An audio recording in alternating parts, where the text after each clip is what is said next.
Capítulo 6. A viagem a Roma, 1887. Compreendi minha vocação. Paris, Suíça, Milão, Veneza, Bolonha, Loreto, o Coliseu, as catacumbas, no Vaticano, aos pés do Santo Padre, o Brinquedinho, Assis, Florença, regresso à França, a bolinha, 3 meses de expectativa. 3 dias depois da viagem a Bayeux, devia fazer outra muito mais longe, a da Cidade Eterna. Oh, que viagem aquela! Por si só me instruiu mais do que longos anos de estudos. Mostrou-me a vaidade de tudo quanto passa, e que tudo debaixo do sol é tribulação de espírito. Sem embargo, vi muitas coisas belas, contemplei todas as maravilhas da arte e da religião. Antes de tudo, pus os pés na mesma terra que os santos apóstolos, terra regada com o sangue dos mártires, e minha alma dilatou-se ao contato com coisas santas. Sou muito feliz de ter estado em Roma. Compreendo, todavia, as pessoas mundanas, quando pensaram que papai me induzira a fazer a grande viagem, a fim de desviar meus planos de vida religiosa. Nisso havia realmente com que abalar uma vocação pouco consolidada. Não tendo jamais vivido no meio da alta sociedade, Celina e eu nos achávamos no meio da nobreza que integrava, quase exclusivamente, a peregrinação.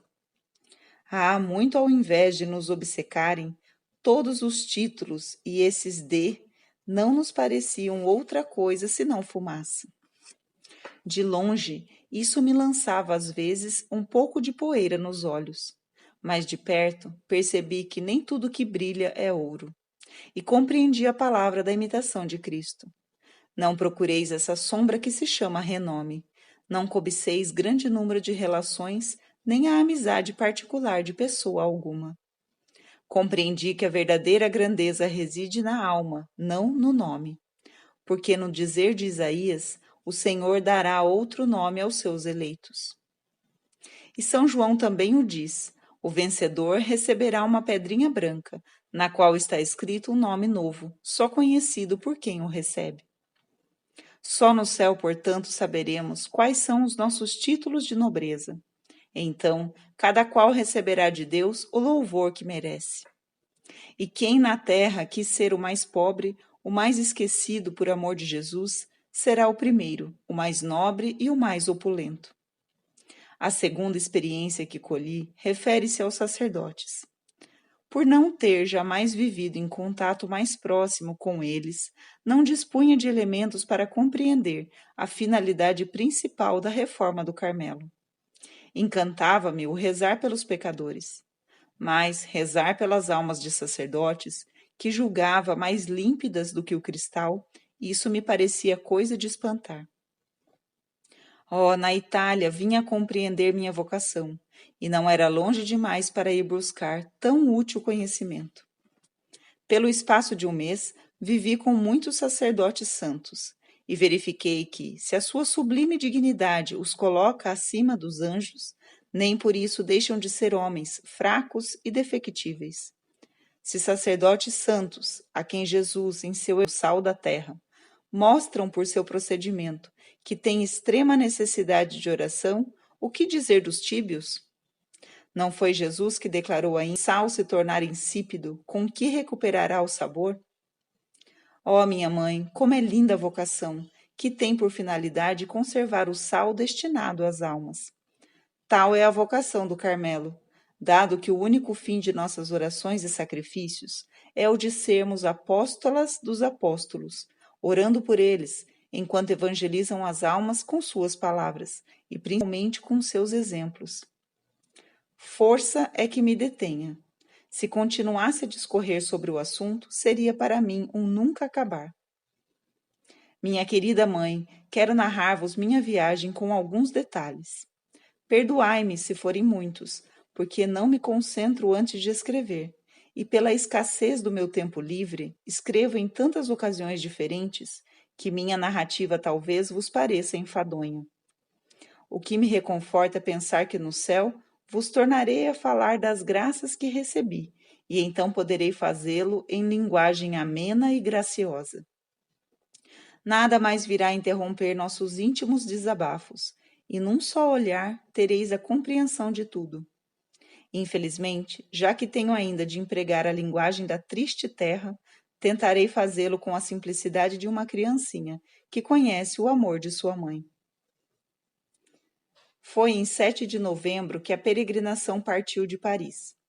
Papai, no entanto, levou-nos a essa cidade alguns dias antes para que a visitássemos. De madrugada, às 3 horas, atravessei a cidade de Lisieux ainda adormecida. Na ocasião, várias impressões me passaram pelo espírito. Sentia que caminhava para o desconhecido e que grandes coisas me aguardavam por lá. Papai estava alegre. Quando o trem de ferro se pôs em movimento, ele cantarolou o velho refrão: Rode, minha diligência, rode, já estamos na estrada real.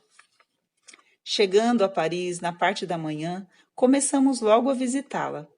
O pobre paizinho cansou-se muito, a fim de nos contentar, e assim, dentro em pouco, tínhamos visto todas as maravilhas da capital. Por mim, só encontrei uma única que me arrebatasse.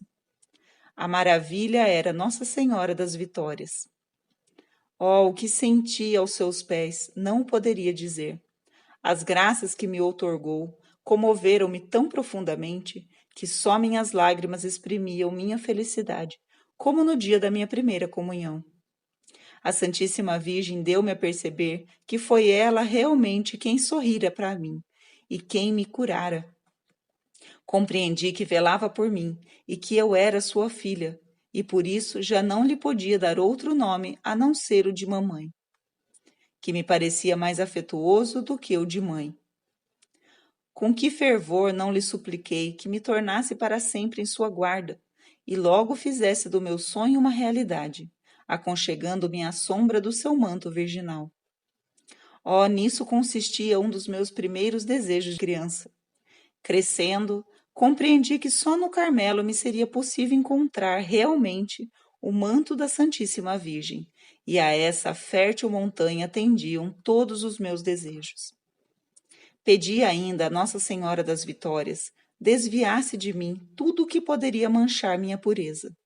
Não ignorava que, numa viagem como esta para a Itália, aconteceriam muitas coisas susceptíveis de me conturbarem, mormente porque, ignorando o mal, receava dar com ele, pois não sabia ainda por experiência que tudo é puro para os que são puros, e que a alma simples e reta não vê o mal em coisa alguma, uma vez que o mal não existe efetivamente, senão nos corações impuros, e não em objetos insensíveis.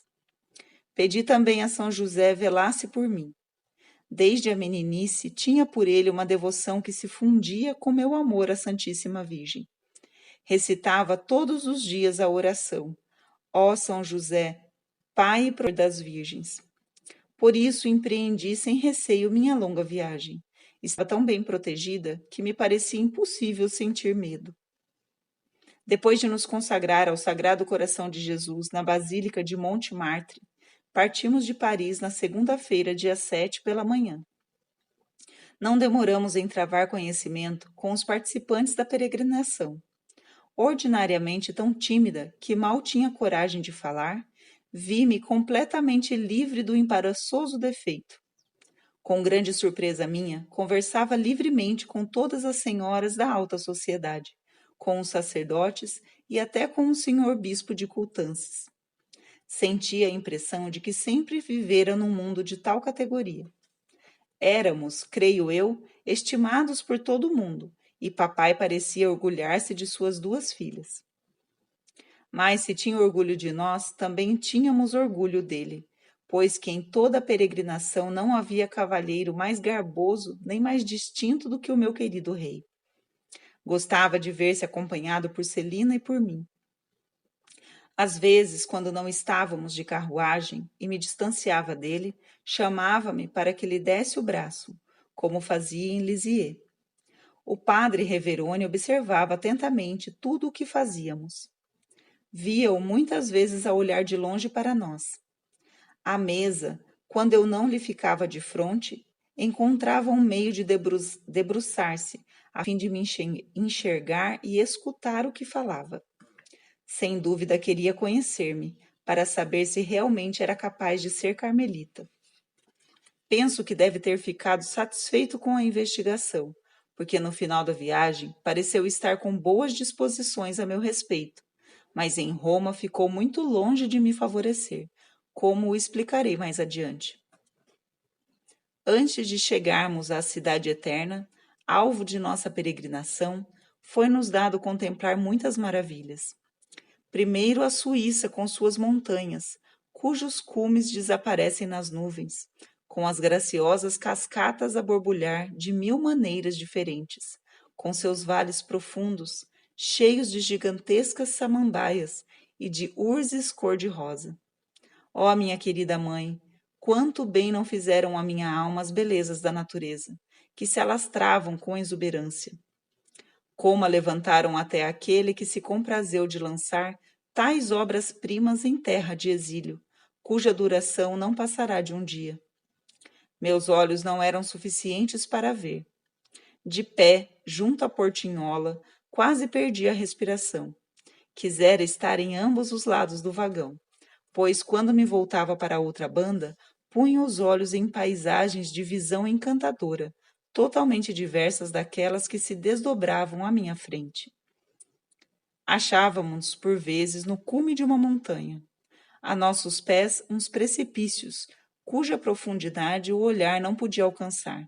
Pareciam estar na iminência de tragar-nos. Ou então havia algum lugarejo encantador, com graciosos chalés e campanário, por cima do qual balançavam indolentes umas nuvens deslumbrantes de alvura. Mais ao longe, um vasto lago que o sol dourava com seus últimos reflexos, ondas tranquilas e cristalinas que absorviam o matiz azulado do céu, mesclado com as afogueadas luzes do poente, desvendavam os nossos olhares embevecidos o espetáculo mais poético e sedutor que se possa imaginar. Ao fundo do amplo horizonte divisavam-se montanhas, cujos contornos mal definidos escapariam aos nossos olhares, se os cumes nevados que o sol tornara faiscantes não acrescentassem mais um encanto ao formoso lago que nos arrebatava. À vista de todas essas belezas, despontavam em minha alma pensamentos bem profundos.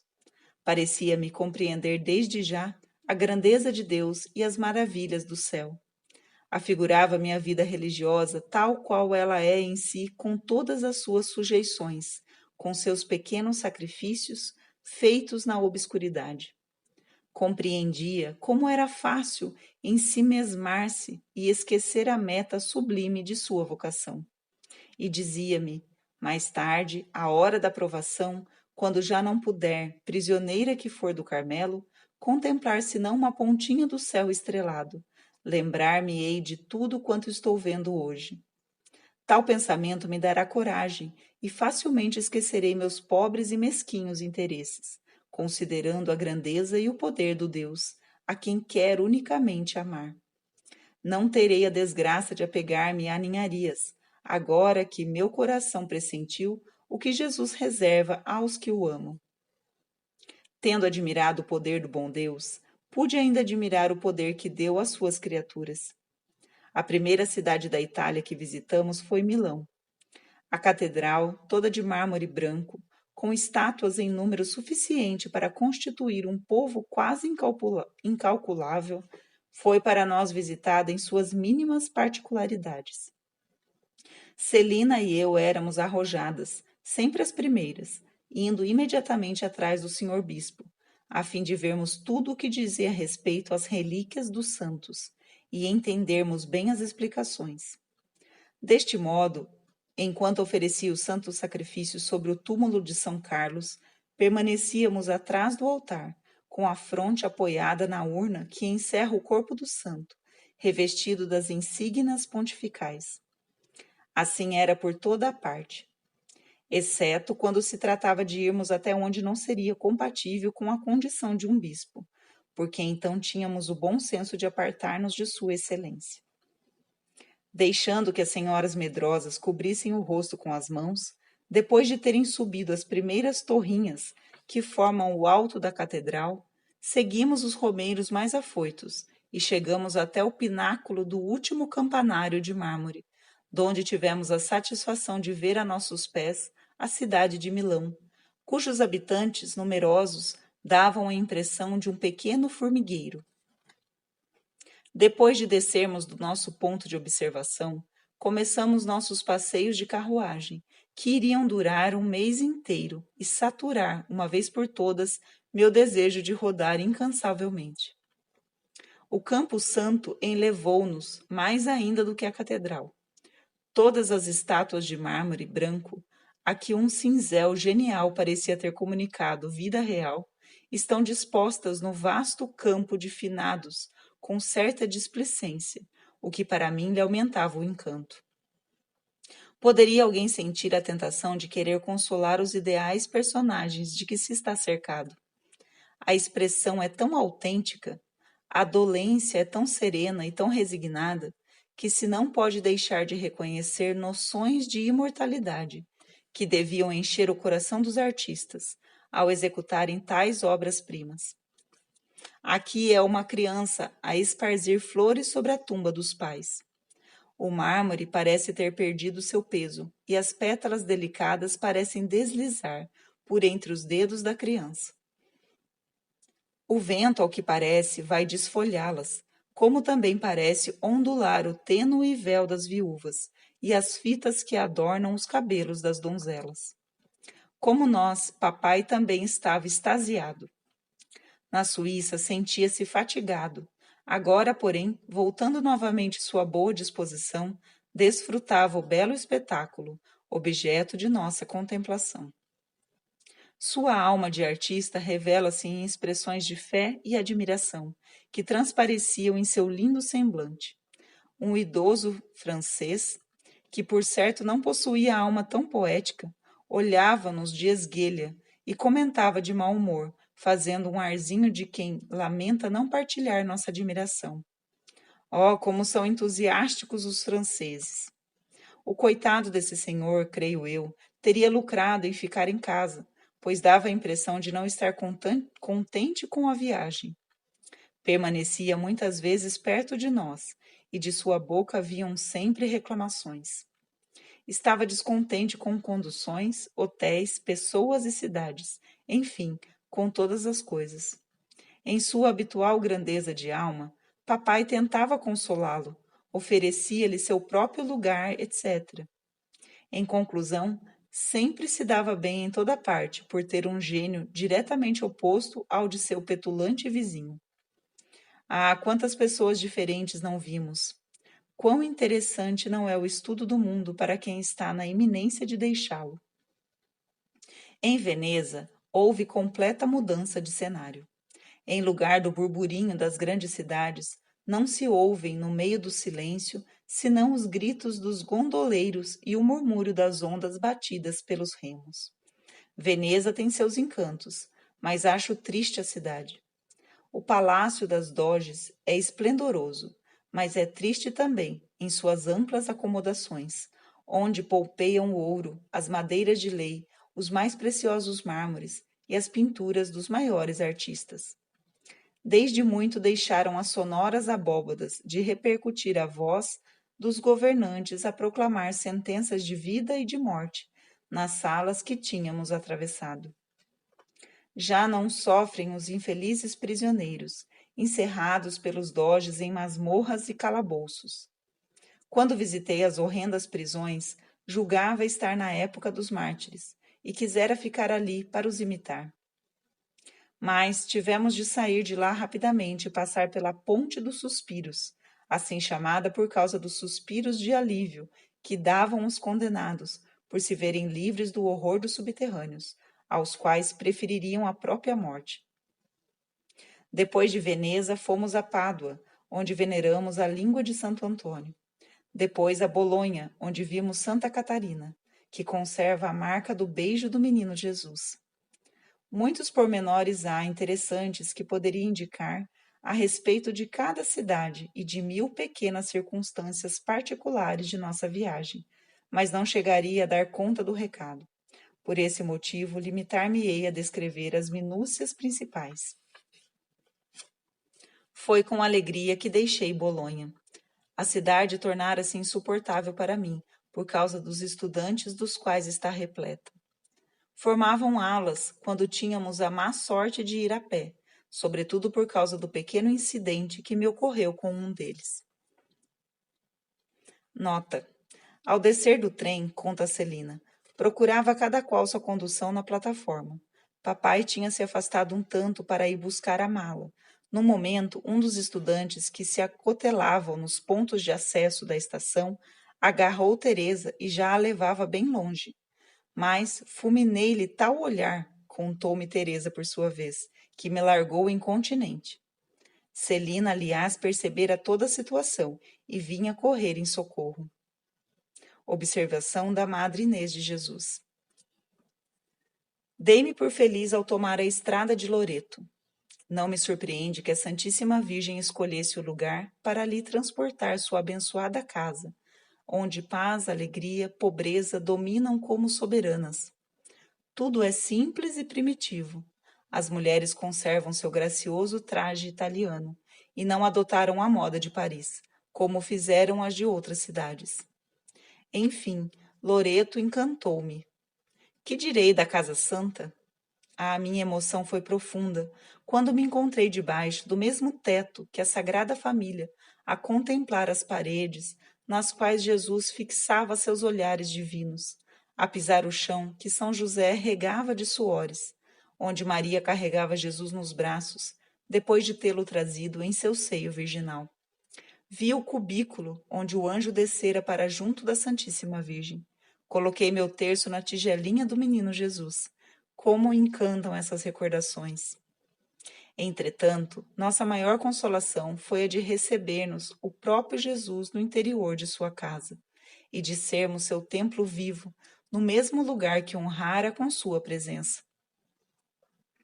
Segundo um costume da Itália, conserva-se o Santo Cibório num só altar em cada igreja, e só ali pode a gente receber a Santa Comunhão. O altar ficava na própria basílica, onde se encontra a Casa Santa, encerrada, qual precioso diamante, num receptáculo de mármore branco. Isso não nos favorecia. No próprio diamante, não no receptáculo, quereríamos receber a comunhão. Com a doçura de sempre, papai fez como todo mundo. Mas Celina e eu fomos atrás de um sacerdote que nos acompanhava por toda parte e que se preparava justamente para celebrar na Casa Santa, graças a uma concessão especial.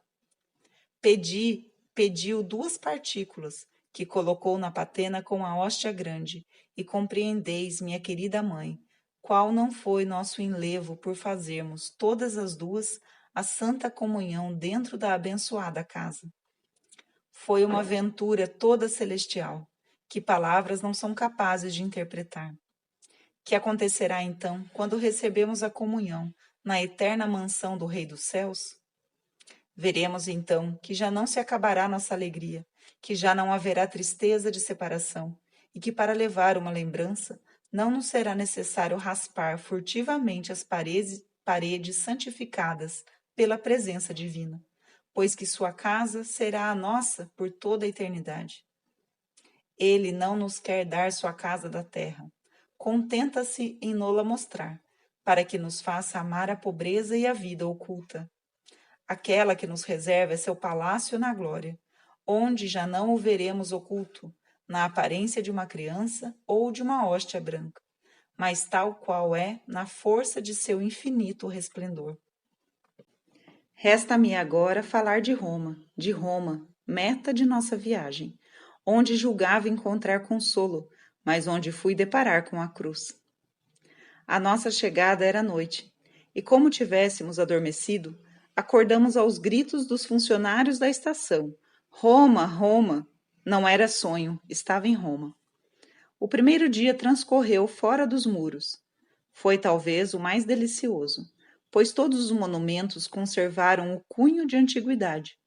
enquanto que no coração de Roma poderíamos supor-nos em Paris, vendo a magnificência dos hotéis e casas comerciais. O passeio através das campanhas romanas deixou-nos uma recordação muito agradável. Não falarei dos lugares por nós visitados.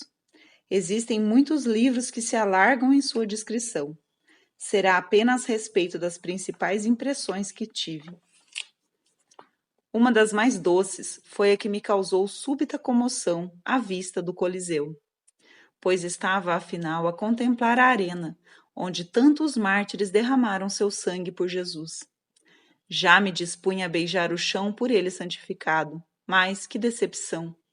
O centro não é senão um amontoado de escombros que os peregrinos devem limitar-se a contemplar, porque uma barreira impede a entrada. Ninguém, aliás, sente a tentação de querer meter-se entre as ruínas. Ora, ter vindo a Roma e não descer ao Coliseu, isso se me afigurava impossível. Já não prestava atenção às explicações do guia. Um só pensamento me empolgava: descer a arena. Vendo um operário passar com uma escada, estive a ponto de lá pedir. Infelizmente, porém, não executei a ideia, porque ele me tomaria por maluca. Conta-se no Evangelho que Madalena, persistindo ao pé do sepulcro e inclinando-se várias vezes para olhar no interior, acabou por avistar 2 anjos. Como ela, ainda que reconhecesse perfeitamente a impossibilidade de ver meus desejos realizados, continuava a inclinar-me, tendo em mira as ruínas, onde pretendia descer. Ao cabo, não vi anjos, mas o que procurava. Soltei um grito de alegria e disse a Celina: vem depressa, vamos poder passar. Num átimo, transpusemos a barreira que os entulhos atingiam naquele lugar, e eis-nos escalando as ruínas que desmoronavam sobre nossos passos. Papai olhou para nós, atônito com nossa audácia, e logo nos mandou que voltássemos. As 2 fugitivas, entretanto, já não escutavam mais nada. Como os guerreiros sentem a coragem crescer no meio dos perigos, assim também crescia nosso gozo em razão direta da dificuldade que encontrávamos para encontrar o objeto de nossos desejos. Mais previdente do que eu, Celina escutara o guia, e lembrando-se de que ele acabava de assinalar uma pequena laje oblíqua como sendo o lugar onde combatiam os mártires, meteu-se a procurá-la. Não demorando muito em achá-la, ajoelhamo-nos na terra sagrada, e nossas almas fundiram-se numa só oração. Muito fortes eram as batidas do coração, quando meus lábios se achegaram da poeira avermelhada pelo sangue dos primeiros cristãos. Pedi a graça de ser também mártir por amor de Jesus, e sentia no fundo do coração que minha prece foi atendida. Tudo aconteceu em bem pouco tempo. Depois de catar algumas pedrinhas, voltamos em direção das arruinadas muralhas, para recomeçarmos nossa perigosa empresa. Vendo-nos tão venturosas, papai não conseguiu zangar conosco. Bem percebi que tinha orgulho de nossa coragem. O bom Deus protegeu-nos visivelmente, pois os peregrinos nem perceberam nossa ausência, por estarem mais longe de nós, ocupados, sem dúvida, em contemplar as imponentes arcadas, onde o guia pedia atenção para os pequenos cornijas e cupidos que ficavam por cima. Portanto, nem ele, nem os senhores sacerdotes tomaram conhecimento da alegria que nos inundava o coração. As catacumbas, por sua vez, deixaram uma impressão muito confortadora. Conservam-se tais quais me tinham imaginado, quando li sua descrição na vida dos mártires. Depois de passar ali parte da tarde, minha sensação era de estar por alguns instantes apenas, tão impregnada de aromas que parecia a atmosfera que lá se respirava. Força era levarmos para casa alguma lembrança das catacumbas. Eis porque, deixando a procissão ficar mais longe, Celina e Teresa se meteram juntas ao fundo do antigo túmulo de Santa Cecília e apanharam terra santificada pela sua presença.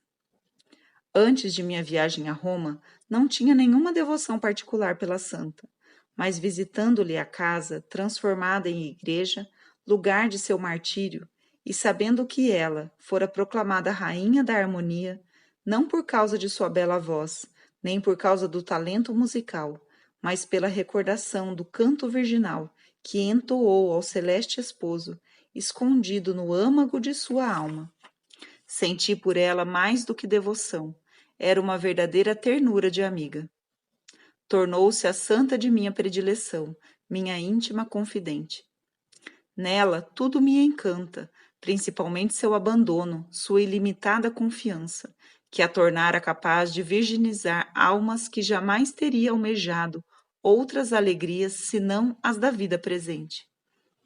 Santa Cecília assemelha-se à esposa dos cantares. Nela vejo um coro de dança num acampamento militar. Sua vida, outra coisa não foi senão um melodioso cantar, até no meio das maiores provações. E isso não me surpreende, visto que o Santo Evangelho repousava sobre seu coração, e que no seu coração repousava o esposo das virgens. A visita à igreja de Santa Inês também me foi muito benfazeja. Era uma amiga de infância que ia visitar em casa. Falei-lhe longamente de quem tão condignamente leva seu nome, envidando todos os esforços por obter uma relíquia da angélica padroeira de minha querida mãe, a fim de lá trazer. Mas não foi possível conseguir outra senão uma pedrinha rabicunda, que se descolara de um rico mosaico, cuja origem remonta ao tempo de Santa Inês, que o deve ter contemplado muitas vezes. Não é encantador que a amável santa nos tenha dado por ela mesma o que procurávamos e de que nos era vedado lançar mão? Sempre tomei o fato como fineza e prova de amor com que a meiga Santa Inês olha e protege minha querida mãe. 6 dias se foram em visitas às principais maravilhas de Roma, e no 7º dia avistei a maior de todas, Leão XIII. Esse dia era, ao mesmo tempo, objeto de meus desejos e de meus receios. Dele dependia minha vocação, pois não chegara a resposta que me devia vir do senhor bispo, e por carta vossa, minha mãe, ficara sabendo que já não estava muito propenso a meu favor. Por conseguinte, minha única tábua de salvação era a permissão do Santo Padre. Mas, para a conseguir, seria mister impetrá-la, seria necessário ter a coragem de falar ao Papa, diante de todo o mundo, e tal pensamento me fazia tremer.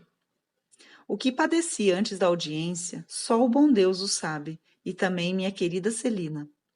Nunca esquecerei a parte que tomou em todas as minhas provações. Parecia que minha vocação se identificava com a dela. Nosso amor recíproco era notado pelos sacerdotes da peregrinação. Uma noite, encontrando-nos em grupo tão numeroso que havia falta de cadeiras, Celina tomou-me sobre os joelhos e nos entreolhávamos tão gentilmente que um sacerdote exclamou: "Como elas se estimam! Oh, as 2 irmãs nunca poderão separar-se." Sim, nós nos amávamos. No entanto, nossa afeição era tão pura e tão vigorosa que o pensamento de separação não nos conturbava, por sentirmos que nada, nem sequer o oceano, nos poderia distanciar uma da outra. Celina via com tranquilidade de espírito meu barquinho atracar na praia do Carmelo, e resignava-se a demorar o tempo que Deus quisesse no tempestuoso mar deste mundo, certa de chegar, por sua vez, até a margem, objeto de nossos desejos. Domingo, dia 20 de novembro, depois de nos termos trajado de acordo com o cerimonial do Vaticano, isto é, de preto com mantilha de rendas para cobrir a cabeça, e adornada com um medalhão de Leão XIII, pendente de uma fita azul e branca, fizemos nossa entrada no Vaticano, na capela do soberano pontífice. Às 8 horas, tivemos profunda emoção quando o vimos entrar para a celebração da Santa Missa. Depois de abençoar os inúmeros peregrinos reunidos em torno de si, subiu os degraus do sagrado altar e nos mostrou, por sua piedade, digna do vigário de Cristo, que era realmente o Santo Padre. Meu coração batia com veemência e minhas orações eram muito ardentes, no momento que Jesus descia entre as mãos de seu pontífice. Estava, todavia, cheia de confiança. O evangelho do dia continha as fascinantes palavras: Não temais, pequeno rebanho, porque foi do agrado de meu Pai dar-vos o reino. Não, medo é que não tinha. Esperava que o reino do Carmelo dentro em breve seria minha pertença. Não me ocorriam, então, as outras palavras de Jesus: Eu vos preparo o meu reino, da mesma forma que meu Pai me preparou. Isto quer dizer, eu vos reservo cruzes e provações. Assim sereis dignos de possuir o reino, pelo qual suspirais, já que foi necessário que Cristo sofresse e assim entrasse em sua glória. Se desejais ter lugar lado a lado com ele, bebei do cálice que ele próprio bebeu. Tal cálice me foi apresentado pelo Santo Padre, e minhas lágrimas mesclaram-se com a amarga bebida que me era oferecida. Depois da missa de ação de graças, que se seguiu à de sua santidade, começou a audiência. Estava Leão XIII sentado numa grande poltrona. Envergava simplesmente uma batina branca, uma mursa da mesma cor e apenas o solidéu na cabeça. Em seu redor achavam-se cardeais, arcebispos e bispos, mas divisei-os só de modo geral, por estar toda atenta ao Santo Padre. Passamos diante dele em procissão. Cada peregrino ajoelhava por sua vez, beijava o pé e a mão de Leão XIII, recebia sua bênção e, por etiqueta, 2 guardas nobres lhe davam um toque, indicando-lhe assim que se levantasse. Antes de entrar no recinto pontifício, estava bem decidida a falar, mas senti minha coragem esmurecer quando avistei Monsenhor Reveroni, à direita do Santo Padre. Quase que no mesmo instante nos comunicaram de sua parte que proibia de falar a Leão XIII, senão a audiência se prolongaria por demais. Virei-me para minha querida Celina, a fim de pedir sua opinião. Fala, disse-me ela. Daí a pouco estava eu aos pés do Santo Padre. Depois que lhe beijei o pé, ele estendeu a mão, mas em vez de beijá-la, juntei as minhas e, erguendo para o seu rosto os olhos marejados de lágrimas, bradei: Santíssimo Padre, tenho que vos pedir uma grande graça.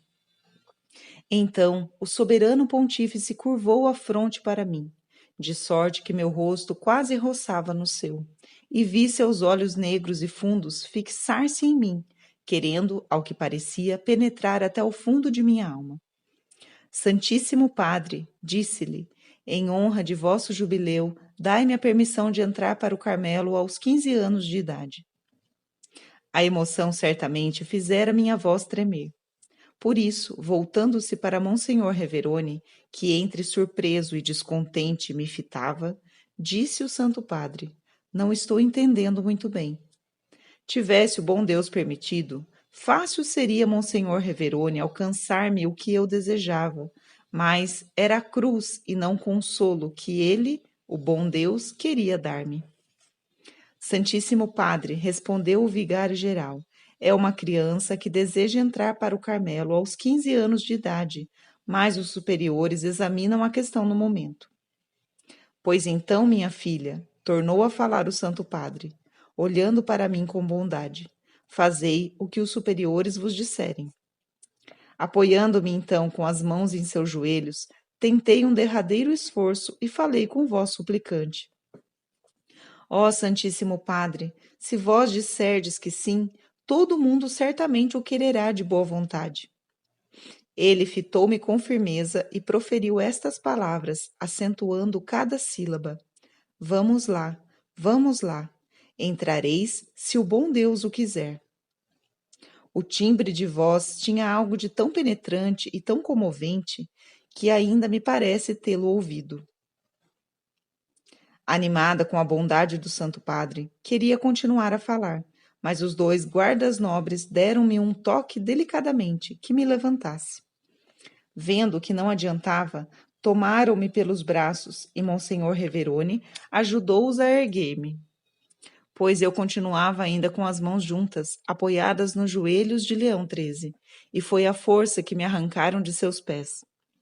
No momento em que eu era assim tirada, o Santo Padre pôs a mão sobre os meus lábios e ergueu-a depois para me deitar a bênção. Então meus olhos encheram-se de lágrimas, e Monsenhor Reverone teve oportunidade de contemplar, pelo menos, tantos diamantes quantos tinham visto em Bayeux. Os 2 guardas nobres levantaram-me carregada, por assim dizer, até a porta, onde um outro me deu uma medalha de Leão XIII. Celina, vindo atrás de mim, fora testemunha da cena que acabava de desenrolar-se. Quase tão comovida quanto eu, teve ainda assim a coragem de pedir ao Santo Padre uma bênção para o Carmelo. Monsenhor Reverone respondeu com voz descontente: já está abençoado o Carmelo. O bondoso Santo Padre tornou a falar com carinho: oh, sim, já tem a bênção. Antes de nós, papai viera prostrar-se aos pés de Leão XIII, junto com os homens. Monsenhor Reverone foi muito gentil para com ele, apresentando-o como o pai de 2 carmelitas. O soberano pontífice, em sinal de particular benevolência, impôs a mão sobre a veneranda cabeça de meu querido rei, parecendo assim que o marcava com um selo misterioso, em nome daquele de quem é verdadeiro representante. Ah, agora que o pai de 4 carmelitas está no céu, já não é a mão do pontífice que repousa sobre sua fronte e lhe profetiza o martírio. É a mão do esposo das virgens, do Rei da Glória, que faz resplandecer a cabeça de seu fiel servidor, e jamais deixará a mão adorada de repousar sobre a fronte que glorificou. Meu querido papai teve muito pesar, quando me encontrou em lágrimas à saída da audiência. Fez tudo para me consolar, mas foi debalde. No fundo do coração sentia eu grande paz, pois tinha feito absolutamente tudo o que estava ao meu alcance em resposta ao que o bom Deus solicitava de mim. Contudo, a paz conservava-se no fundo, enquanto a amargura enchia minha alma, pois Jesus se mantinha calado. Parecia estar ausente, nada me revelava a sua presença. Naquele dia, o sol ainda por cima não se animou a brilhar, e o formoso céu azul da Itália, carregado de nuvens escuras, não parava de chorar comigo. Ah, era o fim. A viagem já não oferecia nenhum atrativo aos meus olhos, uma vez que a meta tinha falhado. Não obstante, as derradeiras palavras do Santo Padre deveriam ter me consolado. Não eram, com efeito, uma verdadeira profecia? Apesar de todos os obstáculos, cumpriu-se o querer de Deus. Não permitiu às criaturas fazerem o que bem entendesse, mas o que era de sua vontade. Tempos atrás, tinha-me oferecido ao menino Jesus para ser seu brinquedinho. Dissera-lhe que se utilizasse de mim, não como brinquedo de valor, que as crianças se contentam em olhar, sem coragem de pegar nele, mas como bolinha sem nenhum valor, que poderia jogar ao chão, bater com o pé, furar, largar num canto, ou também apertar ao coração, quando fosse de seu agrado. Numa palavra, queria distrair o menino Jesus, dar-lhe alegria, queria prestar-me aos seus caprichos de criança. Minha oração, ele o atendera. Em Roma, Jesus furou seu brinquedinho, querendo ver o que havia por dentro. Depois de tê-lo visto, ficou contente com a descoberta. Deixou tombar a bolinha e adormeceu. Que fez com seu tranquilo sono? E que aconteceu depois com a bolinha abandonada? Jesus sonhou que ainda se entretinha com o brinquedo, ora a pegá-lo, ora a largá-lo, e depois de fazê-lo rolar a grande distância, aconchegou-o ao coração, não mais permitindo que jamais se afastasse de sua mãozinha. Compreendeis, minha querida mãe, como estava triste a bolinha, por se ver ao chão. Não deixava, todavia, de esperar contra toda a esperança. Alguns dias após a audiência do Santo Padre, indo visitar o bom irmão Simeão, papai encontrou em sua companhia Monsenhor Reverone, que foi muito amável. Com ar de quem graceja, papai repreendeu-o de não ter me ajudado em meu difícil empreendimento. Contou depois ao irmão Simeão a história de sua rainha. O venerável ancião ouviu a narração com muito interesse, tomou até anotações a respeito e declarou comovido: disso a gente não vê na Itália. Acredito que esse encontro fez muito boa impressão em Monsenhor Reverone. Dali por diante não parou de dar-me provas de que finalmente estava convencido de minha vocação. No dia seguinte, à memorável data, tivemos de partir desde cedo para Nápoles e Pompeia.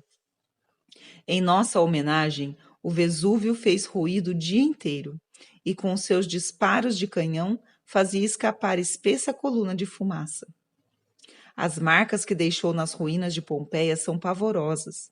Demonstram o poder de Deus, que olha para a terra e a faz tremer, que toca nos montes e eles fumegam. Seria do meu gosto passear sozinha por entre as ruínas, a sonhar com a fragilidade das coisas humanas, mas o número de excursionistas tirava grande parte do melancólico encanto da cidade destruída. Em Nápoles era o contrário. O grande número de carruagens, com parelhas de cavalos, tornou grandioso nosso passeio ao mosteiro de São Martinho, situado em elevada colina, dominando toda a cidade. Infelizmente, os cavalos que nos transportavam desembestavam a cada instante, e mais de uma vez julguei ter chegado minha última hora. Pouco adiantava que o cocheiro repetisse constantemente a palavra mágica dos guias italianos: apipau, apipau. Os pobres cavalos queriam tombar a carruagem. Por fim, graças ao socorro de nossos anjos da guarda, chegamos de volta ao nosso magnífico hotel. Em todo o percurso de nossa viagem, ficamos instalados em hotéis principescos. Nunca me vi cercada de tanto luxo. Vem muito ao caso dizer-se que riqueza não traz felicidade, pois eu ficaria muito mais feliz debaixo de um teto de sapé, com a esperança do Carmelo, do que junto a lambris dourados, escadarias de mármore branco, tapetes de seda e com amargura no coração. Oh, bem o sentia, a alegria não se encontra nos objetos que nos cercam. Encontra-se no mais íntimo da alma. Podemos possuí-la tão bem numa prisão como num palácio. Prova é que no Carmelo sou mais feliz, mesmo entre provações interiores e exteriores, do que era no século, cercada das comodidades da vida, mormente dos encantos da casa paterna. Estava com a alma imersa em tristeza. Exteriormente continuava, todavia, a mesma, e supunha oculto o pedido que fizera ao Santo Padre. Pude, sem demora, convencer-me do contrário. Como me deixasse ficar sozinha no vagão com Celina, os demais peregrinos tinham descido ao restaurante nos poucos minutos de parada. Vi Monsenhor Legoux, vigário-geral de Contances, abrir a portinhola, olhar para mim com um sorriso e dizer-me: muito bem, como vai nossa Carmelitinha? Percebi então que toda a peregrinação estava ao par do meu segredo. Felizmente ninguém me tocou no assunto, mas, pela maneira simpática de olharem para mim, deduzi que meu pedido não tivera má repercussão, pelo contrário. Na pequena cidade de Assis, tive a ocasião de usar a carruagem de Monsenhor Reverone, favor que em toda a viagem não fora concedido a nenhuma senhora. Eis como alcancei o privilégio. Depois de visitar os lugares recendentes das virtudes de São Francisco e Santa Clara, terminamos no convento de Santa Inês, irmã de Santa Clara. Tinha contemplado à vontade a cabeça da santa, quando percebi, ao retirar-me, como uma das últimas, que perdera o cinto. Procurei-o entre a multidão. Compadecido de mim, um sacerdote ajudou-me a procurar. Mas, depois de me ter encontrado, vi quando se retirou e continuei a procurar sozinha, porque, na verdade, já tinha o cinto, mas não podia colocá-lo por falta da fivela. No final, vi que brilhava num canto. Apanhá-la e aplicá-la no cinto foi obra de instantes, mas o trabalho anterior tinha levado mais tempo. Por isso, minha surpresa foi grande quando dei comigo sozinha nas proximidades da igreja. Todas as numerosas carruagens tinham desaparecido, exceto a do Monsenhor Reverone. Que partido tomar? Seria preciso correr atrás das carruagens que já não se avistavam, expor-me ao risco de perder o trem e deixar inquieto o querido papai, ou então pedir lugar no caleche de Monsenhor Reverone. Decidi-me pelo último partido. Com meu arzinho mais gracioso e menos embaraçada possível, A despeito do meu extremo embaraço, expus-lhe minha situação crítica e deixei-o por sua vez embaraçado, pois a carruagem estava ocupada pelos mais distintos senhores e não havia como arrumar mais um lugar. Mas um cavalheiro muito delicado apressou-se em descer, fez-me tomar seu lugar e acomodou-se modestamente ao lado do cocheiro. Eu me afigurava como esquilo preso na armadilha, e longe estava de sentir-me à vontade, rodeada por todos os grandes personagens, mormente pelo mais temível, defronte ao qual ficava meu lugar. Ele, entretanto, foi muito amável para comigo, interrompendo de vez em quando a conversa com os senhores para me falar do Carmelo. Antes de chegarmos à estação, todos os grandes personagens tiraram suas grandes carteiras para darem dinheiro ao cocheiro, já remunerado. Fazendo com eles, tomei minha carteirinha, mas Monsenhor Reverone não consentiu que dela tirasse lindas moedinhas, e por nós dois preferiu dar uma grande. Noutra feita, estava ao lado dele no ônibus. Foi mais amável ainda, e prometeu-me fazer tudo o que pudesse pela minha entrada no Carmelo. Embora deitassem um pouco de bálsamo em minhas machucaduras, os pequenos entendimentos não obstaram que a volta fosse bem menos agradável do que a viagem de ida, pois eu já não contava com a esperança do Santo Padre. Não encontrava nenhuma ajuda na terra, que me parecia um deserto árido e sem água. Toda a minha esperança estava unicamente no bom Deus. Acabava de fazer a experiência de que melhor é recorrer a Ele do que aos seus santos. A tristeza de minha alma não me impedia de tomar grande interesse pelos lugares que íamos visitando. Em Florença, folguei em contemplar Santa Madalena de Pazzi, no meio do coro das carmelitas, que para nós abriram a grade maior. Como não sabíamos um meio para nos valer de tal regalia, e muitas pessoas desejavam tocar seus terços no túmulo da santa, só havia eu em condições de passar a mão através da grade. Por esta razão, todo mundo me trazia terços, e sentia-me muito honrada com meu ofício. Sempre encontrava recurso de tocar em tudo. Desta forma, pudemos venerar na igreja de Santa Cruz de Jerusalém, em Roma, várias partículas da verdadeira cruz, 2 espinhos e um dos sagrados cravos, contido em magnífico relicário, lavrado em ouro, mas sem vidro. Com isso, quando venerava a preciosa relíquia, descobri um meio de enfiar o dedinho num dos orifícios do relicário e consegui tocar no cravo que fora banhado no sangue de Jesus. Era realmente arrojada demais. Felizmente, o bom Deus, que enxerga o fundo dos corações, sabe da pureza de minha intenção e que por nada desse mundo quereria desagradar-lhe. Para com ele procedia como criança, que julga ser-lhe tudo permitido e considera como próprios os tesouros de seu pai. Não consigo ainda compreender por que razão as mulheres na Itália são tão facilmente excomungadas. Era-nos dito a cada passo: não andeis por aqui, não andeis por ali, senão ficareis excomungadas.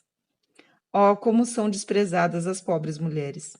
Entretanto, elas amam um bom Deus, em número muito superior aos homens, e na paixão de nosso Senhor tiveram mais coragem do que os apóstolos, enfrentaram as injúrias dos soldados, tiveram ânimo de enxugar a adorável face de Jesus.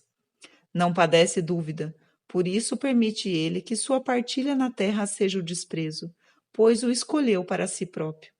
No céu, saberá mostrar que seus pensamentos não são os dos homens, porque então as últimas serão as primeiras.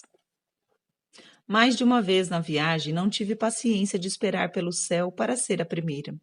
Um dia que visitávamos um convento de carmelitas, não me contentei de acompanhar os peregrinos pelas galerias exteriores.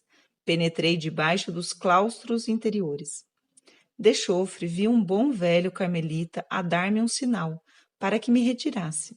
Entretanto, em lugar de ir-me embora, cheguei perto dele, mostrei com a mão os painéis do claustro, dei-lhe a entender que os achava bonito.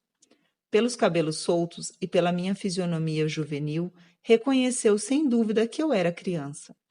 sorriu-me bondosamente e retirou-se, quando percebeu que não tinha diante de si nenhuma inimiga.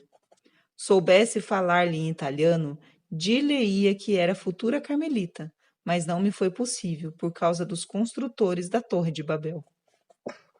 Depois de visitarmos ainda Pisa e Gênova, regressamos à França. No percurso, a vista era magnífica. Ora ladeávamos o mar, a estrada de ferro chegava-lhe tão perto que me dava a impressão de que os vagalhões nos alcançariam. O espetáculo provinha de uma tempestade. Era de noite, o que tornava a cena mais imponente. Ora, surgiam planícies, cobertas de laranjas com frutos maduros, verdes oliveiras com sua folhagem miudinha, graciosas palmeiras. Ao cair da noite, víamos as numerosas enseadas do mar iluminarem-se com profusões de luzes, enquanto no céu cintilavam as primeiras estrelas. Oh, que poesia se apoderava de minha alma à vista de todas as coisas que estava a ver, pela primeira e última vez em minha vida. Foi sem pesar que as vi desvanecer. Meu coração aspirava a outras maravilhas.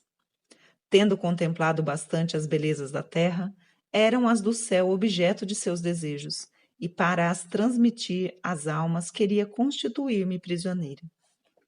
Antes de ver abrirem-se diante de mim as portas da abençoada prisão, pela qual suspirava, tinha ainda de lutar e sofrer. Foi este meu pressentimento ao voltar à França, mas tão grande era minha confiança que não deixava de esperar que permitida me seria a entrada em 25 de dezembro. Apenas chegadas em Lisieux, nossa primeira visita foi ao Carmelo. Que entrevista não foi aquela!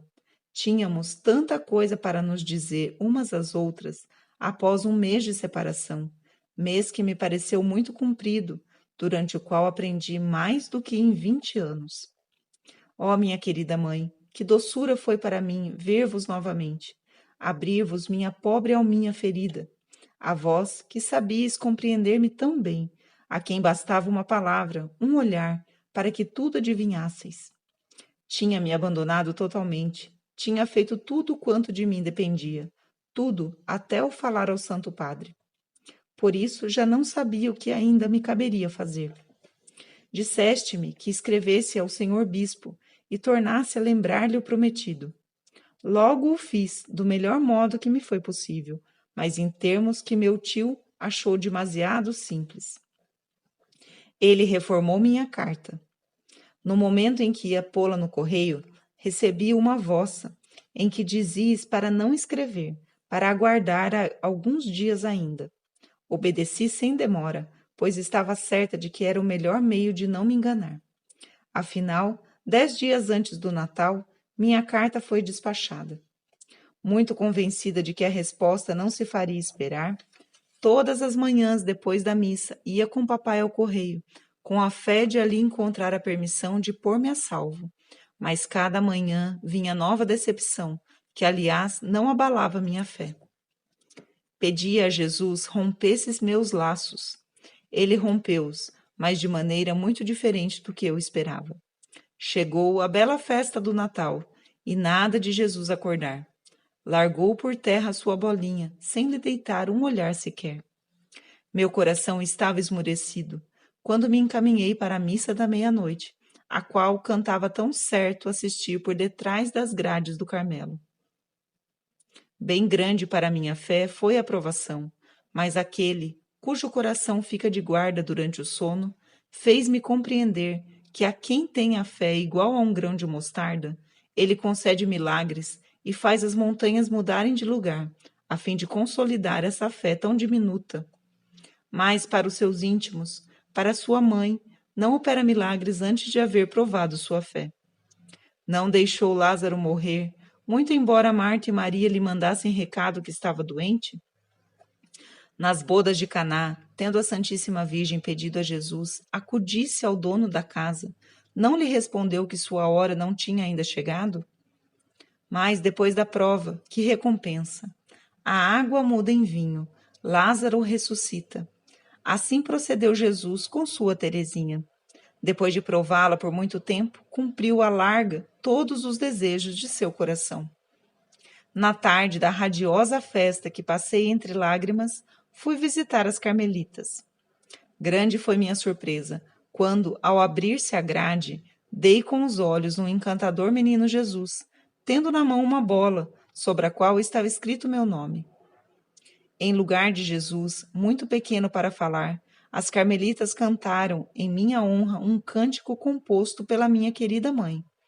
Cada palavra me derramava na alma uma consolação bem deliciosa. Jamais esquecerei a delicadeza do maternal coração que sempre me cumulou das mais finas ternuras.